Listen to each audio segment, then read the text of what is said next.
Hi. Thank you for that. Sometimes we refer to this, at least in my head, as therapy daily because you just kind of, it just, It's yeah. kind of like a cold open.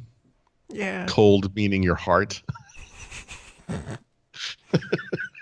As a total random aside, there's this great picture Mm, that I'm now using as my background on everything. You can find it on Reddit. I could probably link to it somewhere. But some guy using mhm. a bunch of fancy stuff in his backyard took what is an 8K resolution photo of the moon. And Nice. you can like zoom in, and basically it's a whole bunch of stitched together photos. Yeah, But like this that's really guy nice. just did this like for So, by the way, fun. for whatever it's worth, before smartphone cameras became really good, Mm-hmm. right before, it was like right before, I was driving cross country with my dad, and I brought I guess it was why don't I remember this? I think it was a Canon point and click. But they had these like super long lens, Mm-hmm. super long zoom, optical zooms, like 25x or I think even 40x. I don't remember what the last one I had was, but it's the type of thing where if you're like at top of a building, you Yeah. can zoom down at the ground and you can actually, it's like the old thing, like, the NSA can see license plate Mm-hmm. numbers from space. It was exactly like that. It was really astonishing. Yeah. I mean, this And, is it's just a no, but I took a picture with a point and click of the moon, and it's not that yeah. detailed, obviously, but you could see all like I should go find this picture. It's amazing. And so every time I get a smartphone camera and there's a beautiful clear moon, like you get those big moons or whatever, I always try to take a picture. I can never, this is one thing smartphones just cannot do, Mm-hmm. without maybe a tripod and a special lens or whatever. But I have taken an astonishing picture of the moon with just like a point, like, and I put it on the top of the car in the parking lot, and I kind of, to steady it, and the picture came out awesome. But that is, I mean, yeah, I mean that's obviously next level. Yeah. I mean, I've always loved space and stuff and whatnot. And I know I tweeted this because I was talking with Laura Butler about it, but Neil Armstrong lived in Cincinnati, and I grew up thinking it was normal, like going to school and having Neil come speak Yes, at it every so yes. often. It's For a yeah, little while there, it was normal to go to the moon, yeah. Hopefully, we'll and then get what, back there. 30 years, 40, whatever it's been, 40 years. Yeah, it's about the same time as I think that's what, two crackdowns. Nice. Nice. So we have our own measurements for money, which is Mm-hmm. Nokia's, Yep, and we have our own measurement for time, which is Crackdowns. I like it. crackdowns. Yeah, right. It's soon we'll start up our own cryptocurrency, and we'll base it all off of that, and we'll have the Right. Right. what else is going on? Actually, Microsoft made a relatively large announcement today. Conveniently at midnight Pacific time, 3 a.m. It was under embargo. I did not wake up because I just didn't care that Sure. much. But their virtualized desktop experience that runs natively in Azure is now publicly available, which means you can do Windows 10, Windows 7, you can do apps. It's also coming to Samsung DeX, which is crazy in itself.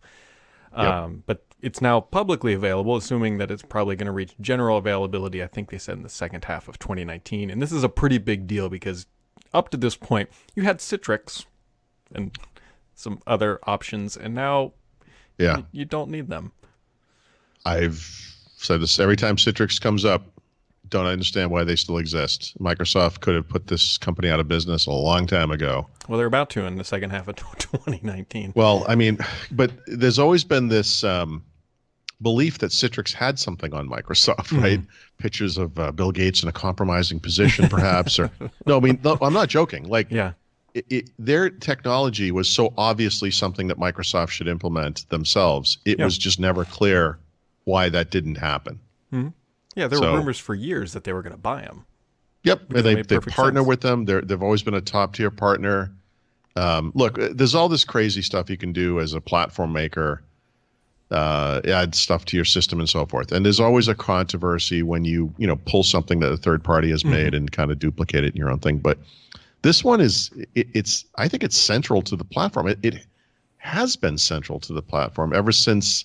Mm-hmm. I forget the terms, but we'll call it like data center hosted computing with thin clients as Yeah. opposed to rich clients, right? Mm-hmm. This is a concept that's been around in the Windows world, which granted trailed some other places, but over 20 years. And I just don't. Like I said, every time this company's name comes up, I'm like, I cannot believe we're here in the 21st century and this company's still around. Not because they don't make good stuff. I don't mean it like that. I mean because it's Yeah, we're not such an talking obvious. about Cisco. We're talking about Citrix. Yeah, right. We're not talking about Oracle. I mean, that complete waste of time. But no, they make good stuff. But I mean, it's something Microsoft should have bought or whatever. Just put it into Windows. I'm going to get a bunch of Cisco hate mail, I guarantee it. Who cares? Those guys are wasting their lives. Yeah, Team Ubuntu over here. Or Bunt, Ubuntu. I'll take the not Ubuntu, Ubiquity. Ubuntu's the OS. Ubuntu, yes. Anyways. Yes. So we got that going on. Microsoft is also bringing Defender to the Mac, along with Windows. They're not abandoning that platform. When I asked Microsoft, said, hey, when are you bringing it to Linux and Android? And they said, we have nothing to announce. But I think it's pretty obvious that it's going to go there. Yeah. Yeah. The branding change is, I think, part of this, move to be more heterogeneous. I mean, it's, yeah, of course. Because there's a lot more money to be made outside of Windows with security software. Well, it's just a reflection of the customers, really. I mean, they have mixed environments. They need it on different platforms. It's, whatever. It's fine. Look how over I am of this Windows only thing. See, I just sailed right through that without like twitching or anything. Still brought it up, though. I know. I can't stand it, Brett. It makes me crazy inside. I'm okay. Yeah. Well, we're happy you're happy. We're happy you're stable or something. Relatively stable. Yeah. Oh boy.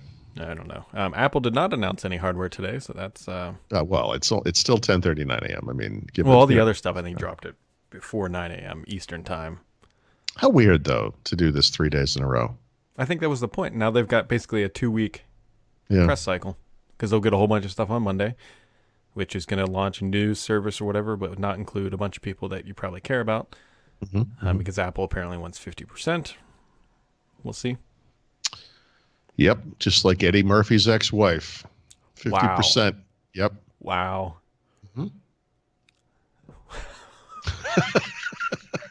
What? It's it's common.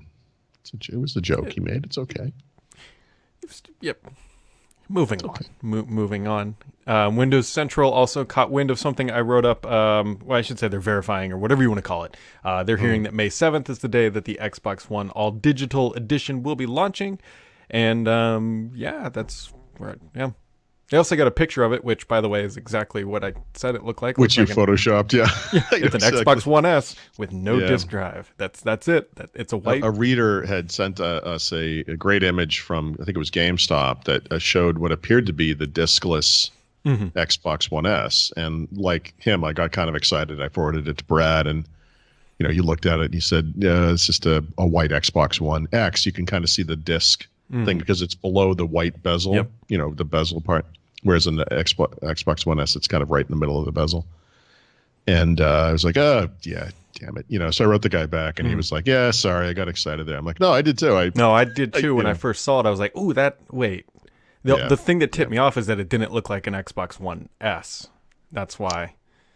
Well, I mean, I'll be somewhat disappointed if the diskless version of the Xbox One S is just the same exact thing. Like in some ways, like duplicating. I know.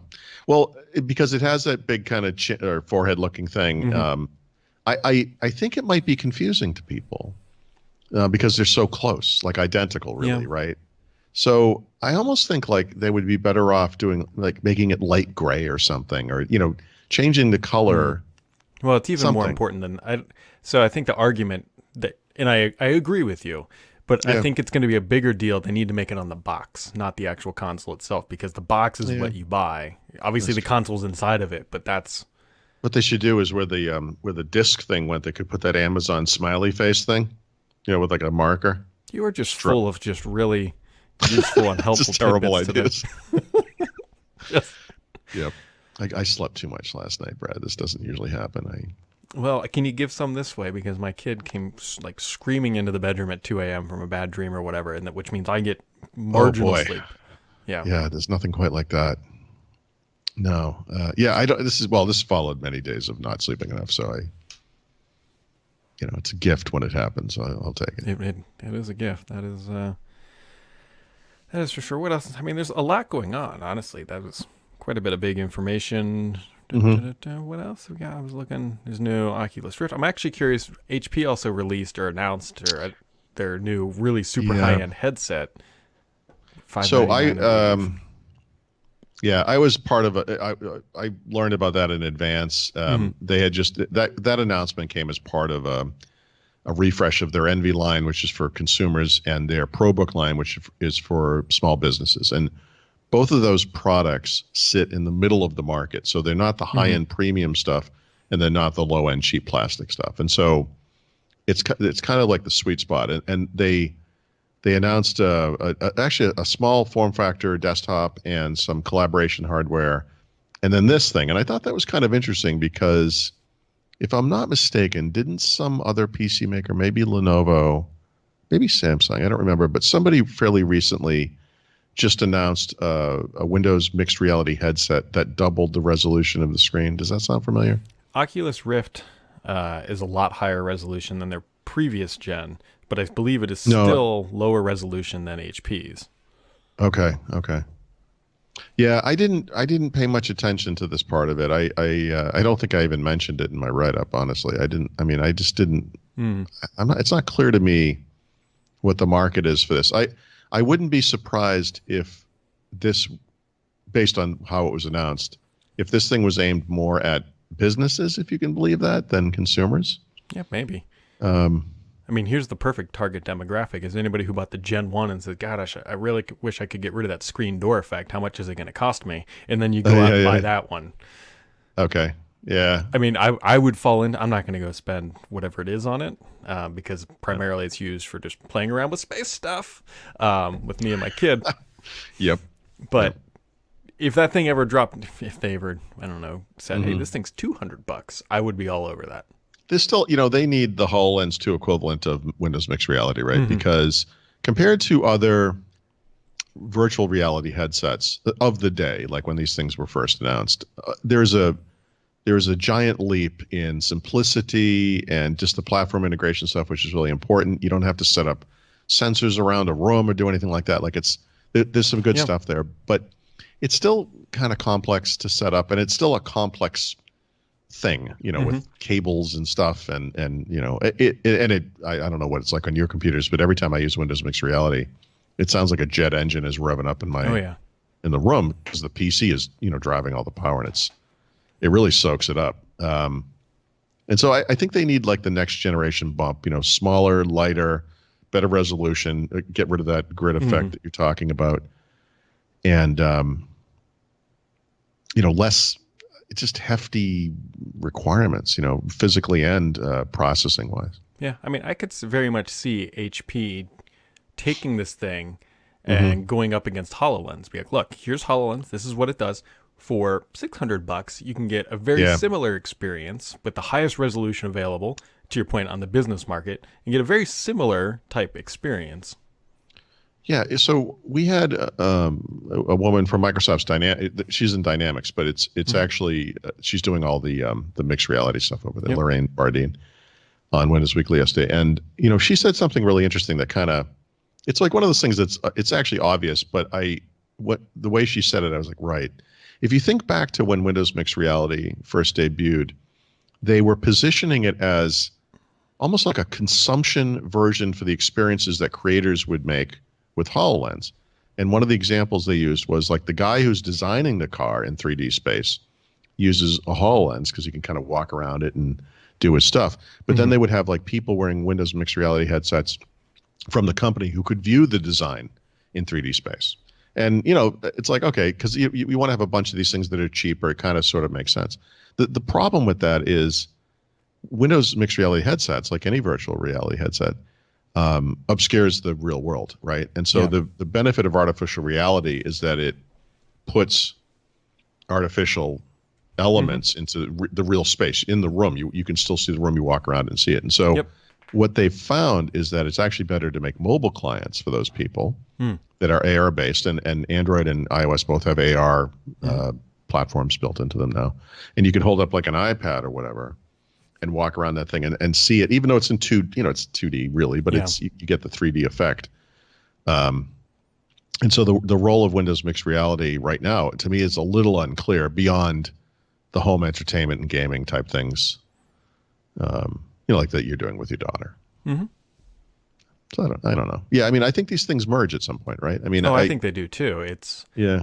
I think HP, at least from what they've announced so far, is just trying to grab that portion of the market is because Microsoft doesn't show any intention of actually making a mixed reality, right? They're all in a HoloLens, and it does not appear that they're licensing out that technology to allow HP or somebody else to build one. It's just Microsoft is all you get, and then if you want mixed reality, HP is trying to win that market with the best hardware. I'm not going to be able to find this right now because I didn't intend to talk on about this subject, but let me see if I can find this. Yeah, let me look this up, because one thing that HP did have was a number for the potential for what we'll call mixed reality, right? And I believe it was in business. So let me just see if I can find this real quick, because I thought this was kind of interesting. Sorry, now that we're on this topic, I'm gonna be obsessed by this until I find it. Because I think this justifies their continued investment in these products, right? Because I think to a lot of people, it's like, yeah, here we go. Commercial VR is expected to grow to a $34 billion business by 2022. Wow. Right? That's not that far off. Yeah, and these are businesses like training, architecture, medical, obviously, theme parks, and kind of entertainment business related things. And so and this thing, and like I said, like I thought, this thing is literally aimed at the commercial VR segment. It's not for consumers. Although it's Windows mixed reality, obviously. Sure, you can go grab one. It's just not the primary demographic. Yep. Yeah, and so I think that's the point. HP makes a bunch of VR stuff. They have those backpack PCs and then the standalone headset like you have. And now they have this one that's aimed at the commercial market as well. So that's the point. I mean, there's and I think that's the deal. Like when you think about HoloLens too, like when they first announced it, it was like, okay, obviously this is cool, but what's the market for this thing? Like, I don't understand what the business is. And then 3-4 years later, whatever it is, 4 years later, there are businesses using this, and they're not just vertical markets. You're seeing in many industries, like in normal IT, there's a reason to deploy this thing to certain users.